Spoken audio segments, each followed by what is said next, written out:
Social media దయ వల్ల చాలా విషయాలు బయటకు వస్తున్నాయండి.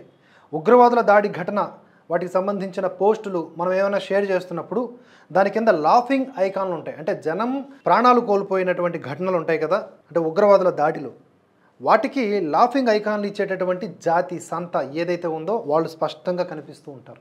అలాగే పలు పోల్స్ కూడా ఈ విషయాన్ని స్పష్టం చేస్తూ ఉన్నాయి.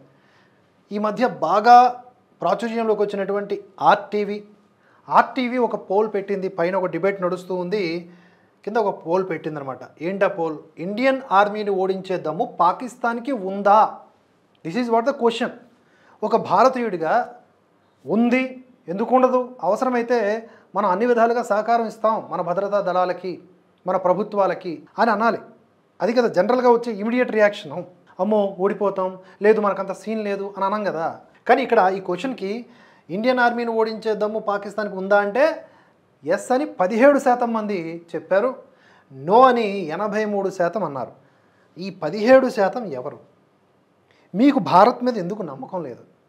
పాకిస్తాన్ని కూడా ఓడించలేనంత పరిస్థితుల్లో భారత్ ఉందనా? లేకపోతే పాకిస్తాన్లో ఉన్నవాళ్ళు మనోళ్ళనా? పాకిస్తాన్ మీద ప్రేమనా?